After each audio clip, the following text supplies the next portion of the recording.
Fantas, c'est moi. On se retrouve sur ma chaîne après une semaine après l'opération pour vous donner un petit peu des nouvelles et vous dire un petit peu sur cette première semaine là comment ça se passe. Donc première chose, je vais bien. Donc c'est le principal. Ça fait maintenant, voilà, on est jeudi. J'ai eu l'opération mercredi dernier à Istanbul, à la clinique du docteur Sinik, je rappelle. Ça s'est bien déroulé, vous pourrez voir ça sur mes vidéos précédentes. Je vous laisserai y jeter un petit coup d'œil. Et là aujourd'hui, je viens simplement vous dire un petit peu sur cette première semaine comment ça s'est passé. Donc je rappelle que l'opération c'était mercredi. Le jeudi matin, je suis retourné à la clinique pour retirer les pansements. Donc pour recontextualiser un petit peu, j'avais sur la partie supérieure un début de calvitie et j'avais au niveau de ses lobes aussi voilà, des cheveux qui commençaient à s'estomper et on commençait à voir réellement le déficit de cheveux et je me rendais compte de plus en plus sur les photos notamment, pas forcément quand je me regardais dans le miroir parce que je ne me regarde pas tout le temps avec la tête baissée, mais plutôt sur les photos. Donc j'ai décidé d'aller faire cette opération, cette greffe de cheveux. J'ai choisi la clinique du docteur Cynique parce que c'est celle qui répondait le plus à mes besoins, on va dire, au niveau disponibilité, au niveau tarif, au niveau échange aussi, que j'ai pu avoir avec eux par téléphone, sur WhatsApp, etc. Et parce que aussi ça me paraissait propre et les avis sur Trustpilot véhiculaient une image positive de cette clinique. Donc j'ai voulu tester, j'en suis satisfait. Le jeudi donc, retrait des pansements sur la zone donneuse qui était au niveau de la barbe, je vous montrerai ça après, et sur la zone donneuse qui est donc l'arrière de la tête. Une zone donneuse, je rappelle, la petite particularité avec moi, c'est que la zone donneuse est faible. Donc pas beaucoup de cheveux, cheveux très fins, très parsemés, donc on verra avec le temps ce que ça donnera. Certaines cliniques m'ont dit non, celle-là m'a dit on y va.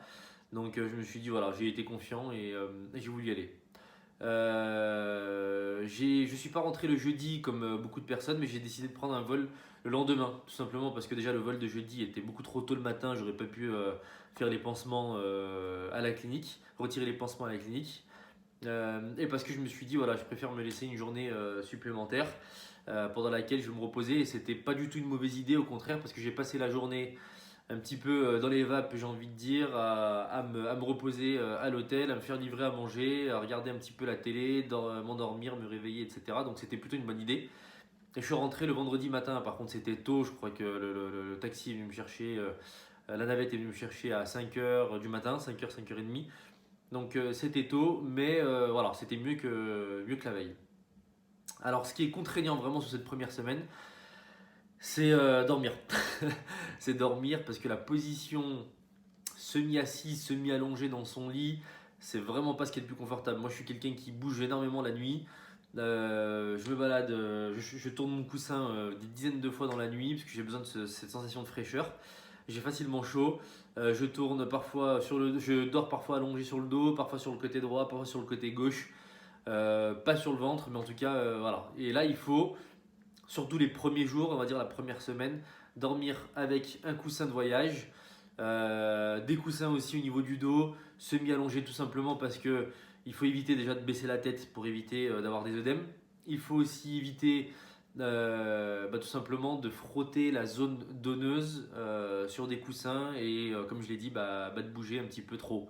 Donc lorsque tu es calé avec ton coussin de voyage, t'évites de bouger, mais c'est pas confortable du tout. Alors ceux qui ont l'habitude de dormir dans une position du matin, enfin du soir au moment où ils s'endorment jusqu'au matin, peut-être que ce sera pas très contraignant. Donc, pour ma part, ça l'a été. Et là, je commence à retirer le coussin de voyage depuis une nuit ou deux. Donc ça fait quelques nuits de sommeil, une ou deux nuits de sommeil que j'alterne.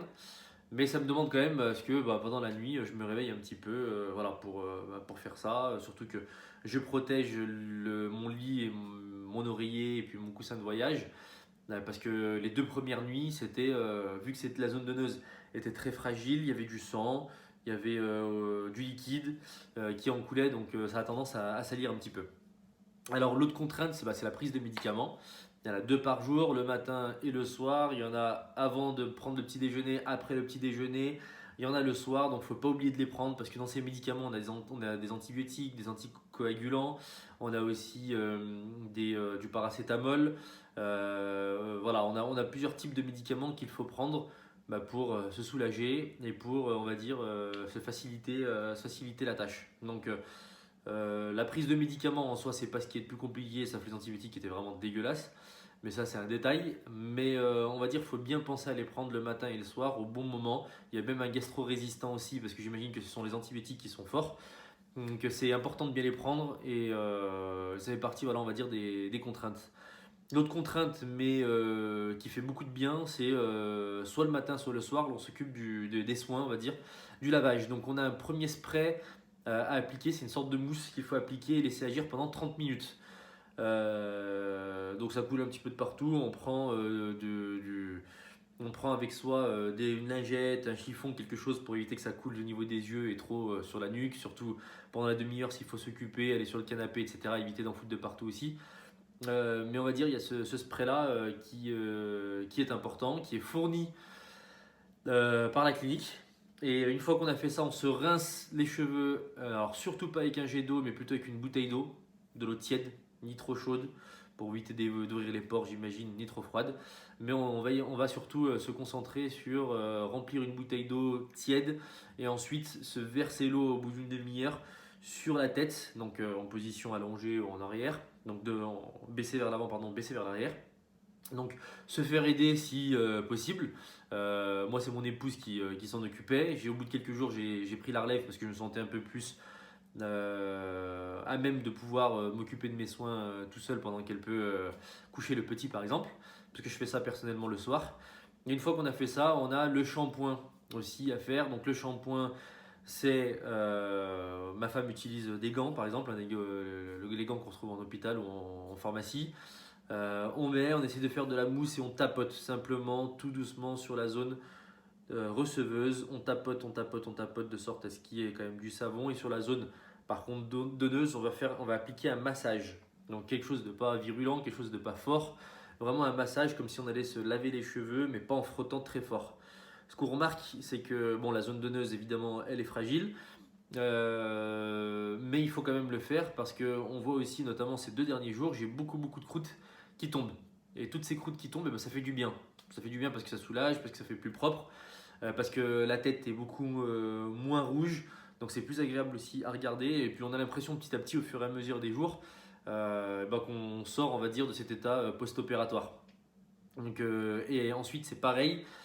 On rince avec une bouteille d'eau qu'on aura remplie d'eau tiède.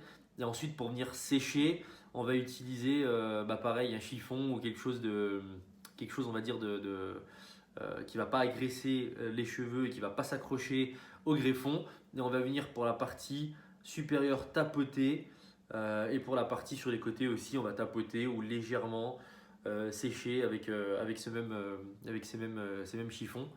Donc voilà, pour moi c'est une contrainte dans le sens où il faut le faire, mais ça fait quand même, c'est un soulagement et ça fait quand même du bien de le faire parce que se sent un peu plus libéré et surtout tous les jours on a l'impression d'évoluer.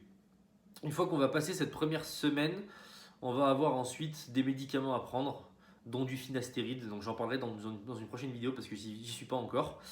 Mais il va falloir donc ces lavages là qu'on fait le soir, il y en a 8 et au 8e lavage, donc ça va être demain soir, il va falloir enlever toutes les croûtes. Et ça c'est très important apparemment, puisqu'on doit même envoyer une photo à la clinique pour montrer que les croûtes sont tombées et on les a enlevées. Et c'est vraiment quelque chose qui me fait que j'appréhende un petit peu. Sur le côté non, parce qu'à la limite je peux frotter puis ça reste la zone donneuse. Par contre la zone receveuse, celle-là c'est celle qui me fait un peu plus peur.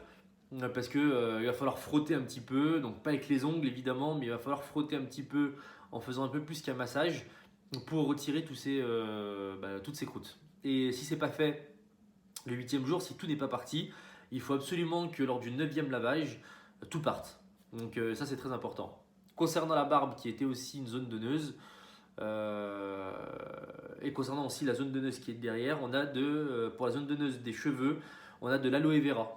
Donc c'est sous forme de flacon, on prend l'aloe vera donc pareil avec un gant et on va venir appliquer, masser très délicatement de sorte que ça s'imprègne, j'imagine, pour venir soulager un petit peu cette zone donneuse. Et sur la partie de la barbe, on a une crème cicatrisante qui va permettre aussi de venir aider à cicatriser cette partie zone donneuse qu'il faut appliquer donc tous les soirs. Donc on a un petit rituel tous les soirs avec les médicaments, le spray, le shampoing, l'aloe vera et pour la barbe on va la crème cicatrisante. Donc tout ça c'est à faire tous les soirs.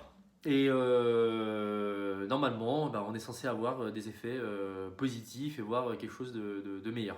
Donc les médicaments, donc là on va dire la suite, le multivitamine, les médicaments, etc. J'en parlerai comme j'ai dit dans une prochaine vidéo. Ça sera pour la deuxième étape qui va venir aider à la repousse. Mais là si vous voulez voir à quoi ça ressemble, je vais vous montrer tout de suite. Si on voit bien, voilà ma zone receveuse. Vous regarderez et je vous mettrai aussi des photos sur comment c'était avant. Ma zone donneuse sur le côté par exemple, on voit que c'est plus clair, il reste quelques grosses croûtes comme celle-ci qui ont du mal un petit peu à partir. Ce que vous voyez ici, c'est les piqûres d'Hermogé qu'on m'a faites, ça a laissé des cicatrices, ça a fait des croûtes qui sont parties avec le shampoing hier soir notamment. Voilà, ça fait un petit peu comme que lorsqu'on se fait bobo, ça laisse une petite trace blanche et qui va partir, éviter de s'exposer au soleil évidemment. Donc, et pour la zone receveuse, voilà ce que ça donne, je ne sais pas si on voit bien. Je vous montre un petit peu en tournant la tête. Voilà ce que ça donne. Je suis plutôt satisfait pour l'instant. Je suis plutôt rassuré aussi. Et pour l'arrière de la tête, hop. Donc toute cette zone-là qui était zone donneuse et la zone receveuse qui reste légère sur lesquelles on m'a mis des poils de barbe, je le rappelle, qui va mettre un petit peu plus de temps, j'imagine, à pousser, qui va avoir... Alors, il faut savoir qu'on a fait en 3 zones. Hein. Donc, la première zone la plus importante, la deuxième zone un peu plus loin et la troisième. Donc, plus on s'éloignait et moins on mettait de greffons. Parce que c'est le plus important, c'est lorsqu'on te regarde en face. Et lorsqu'on te regarde en face, c'est la première chose qu'on va voir, c'est cette ligne frontale. L'arrière, c'était ce qui est peut-être le moins important et le moins prioritaire. Donc on verra lorsque ça va pousser, ce que ça va donner. J'ai vraiment hâte de voir ça dans les jours et dans les semaines à venir. Voilà, ma tête, il faut savoir qu'il y a ce sentiment d'anesthésie, en fait, cette désensibilisation, d'après ce qu'il écrit sur les documents qu'on nous a fournis, on va la sentir pendant un moment. Apparemment, on va de nouveau être totalement sensible au niveau de la tête au bout de 4 mois à 12 mois. Donc ça dépend des personnes. C'est vrai que c'est très drôle parce que quand je touche ma tête, je sens avec cette main les greffons, donc les cheveux qui sont en train de pousser droit, mais je sens pas du tout la sensation de ma tête. Donc c'est très drôle, c'est pas du tout dérangeant.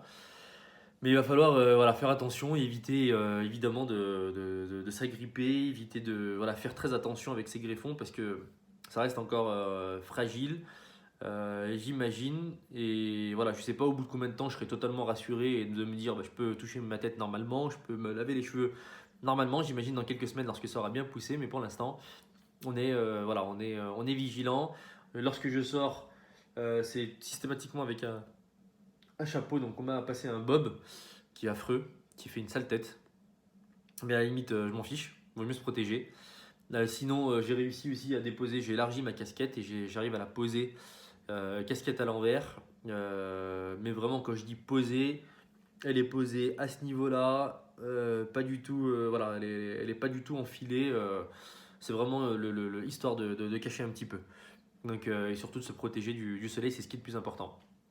Voilà, j'espère que ces informations que je vous donne vont vous aider. Si vous avez des questions, n'hésitez pas à m'en faire part, j'essaierai d'y répondre dans une prochaine vidéo. D'ici là, je vous souhaite bon courage et ceux qui ont envie de se lancer, moi je vous conseille vraiment d'y aller. Si vous avez des doutes sur votre zone donneuse, etc. et si vous êtes à peu près dans le même cas que moi, n'hésitez pas à m'en faire part, on en discutera ensemble. D'ici là, allez voir mes vidéos précédentes. Je vous laisse mettre un petit pouce bleu et vous abonner à ma chaîne. Merci, à bientôt les fartas.